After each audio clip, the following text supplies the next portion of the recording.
Kidlat News Updates.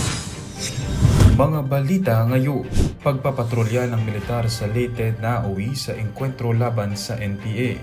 Bagyong Ramil magpapaulan sa malaking bahagi ng Luzon, higit 22,000 inilikas. Umano'y banta ni PBBM na tanggalin ang pensyon ng mga sundalo, pinasinungalingan ng AFP. Ako po si Cesar Soriano para ihatid ang mga nangungunang balita sa buong kapuluan. Ngayon, nagkaroon ng sagupaan sa pagitan ng mga tropa ng 14th Infantry Battalion ng Philippine Army at mga natitirang miyembro ng Island Committee Livox ng New People's Army o NPA sa liblib na bahagi ng Barangay Caraye, Javier, Leyte, kamakailan.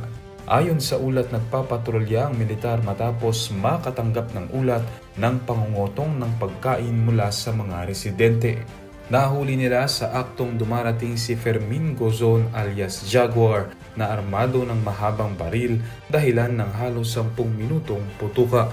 Nagpulasa ng mga rebelde at naiwan ng ilang gamit gaya ng improvised Garand rifle, bala, backpacks, analog cellphone, solar panel at personal na kagamitan. Nanawagan naman ng pamunuan ng 802nd Brigade sa mga natitirang rebelde na sumuko na, gayon din sa mga residente na isuplong ang presensya ng armadong grupo. Maagang inilikas ang kabuuang 22,311 na katao o 7,884 na pamilya mula sa Calabarzon at Region 5 bilang paghahanda sa epekto ng Bagyong Ramil ayon sa National Disaster Risk Reduction and Management Council o NDRRMC.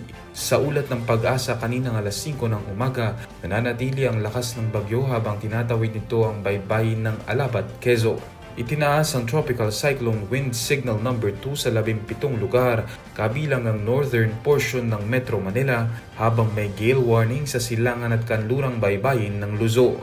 Nagbabala rin ang Pag-asa ng bahagya hanggang katamtamang panganib ng storm surge na posibleng umabot sa 2 metro sa loob ng 36 na oras sa mga baybaying lugar ng malaking bahagi ng Luzon. Inaasahang lalabas ng Philippine Area of Responsibility o PAR ang bagyo bukas ng umaga o hapon. Mariing kinundina ng Armed Forces of the Philippines o AFP ang pagkalat ng maling impormasyon na nagsasabing nagbanta umano si Pangulong Ferdinand Marcos Jr. na aalisin ang pensyon ng mga sundalo. Ayon sa AFP, ang nasabing ulat ay walang basehan, mapanira at layuning linlangin ng publiko. Nilinaw ng AFP na walang anumang direktiba, pahayag o polisiya mula sa Pangulo o alinmang ahensya ng gobyerno na nagpapahiwatig ng ganito.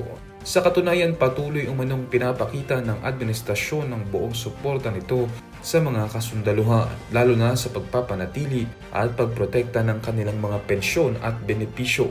Pinaalalahanan din ng AFP na ang pensyon ng mga retiradong sundalo ay nakasaad sa batas at itinuturing na karampatang benepisyo matapos ang hindi bababa sa 20 taong tapat at marangal na serbisyo at hindi ito maaaring basta-basta alisin ni numa.